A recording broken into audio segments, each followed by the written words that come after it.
حضرات السلام علیکم ورحمۃ اللہ تعالیٰ وبرکاتہ۔ جیسے کہ آج 14 شعبان بروز جمعرات ہے، الحمدللہ آپ حضرات جانتے ہیں کہ آج سب کے گھروں میں فاتحہ خوانی کا انتظام کیا جائے گا، مگر اس سے پہلے اللہ تبارک و تعالیٰ کی بارگاہ میں کچھ دعا کر لیا جائے۔ جسے نماز مغرب کے بعد 6 رکعت نفل نماز دو کر کے پڑھیں، اور ان 2 رکعت نمازوں کی فضیلت کیا ہے میں آپ کو بتاؤں گا۔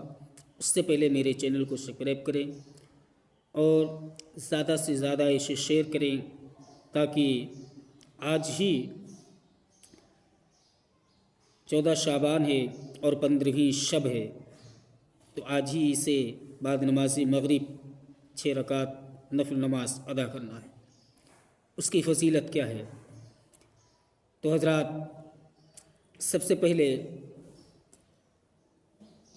2 رکعت نماز نفل پڑھیں، مگر اس سے پہلے جب 2 رکعت نماز نفل پڑھنے کے لیے کھڑے ہوں، قیام کریں یعنی کھڑے ہوں، تو دل میں ارادہ کریں کہ عمر میں خیر و برکت کی نیت کر لیں کہ اللہ تعالی ہمارے عمر میں خیر و برکت عطا فرمائے۔ پھر 2 رکعت نماز نفل پڑھیں۔ اس کے بعد میں جب پھر کھڑے ہوں 2 رکعت نفل نماز کے لیے،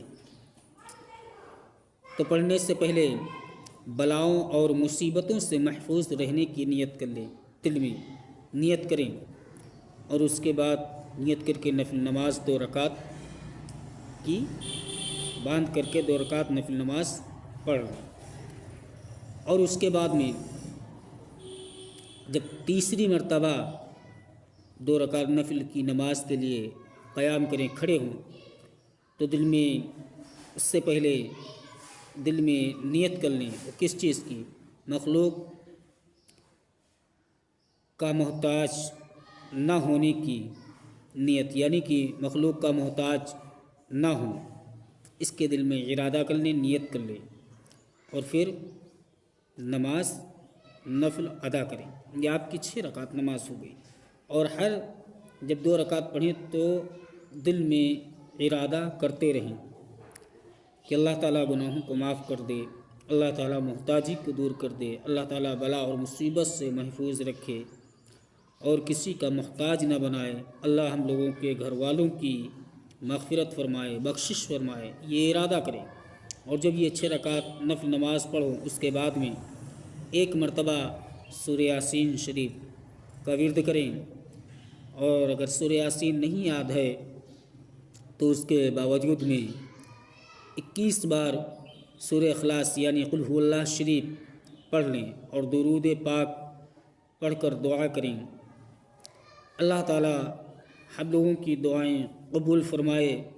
اللہ رب العزت کی دعا ہے بارگاہ میں کہ الہ العالمین ہم تمامی حضرات کے آج شب بارات کے صدقے توسل سے ہم لوگوں کے صغیر کبیر گناہوں کو معاف فرما کر ہم گنہگاروں کی اور ویڈیو ہمارے سننے والے حضراتوں کی بخشش فرمائے، ان کے گھروں میں عمروں میں ایمانوں میں اللہ خیر و برکت عطا فرمائے۔ السلام علیکم۔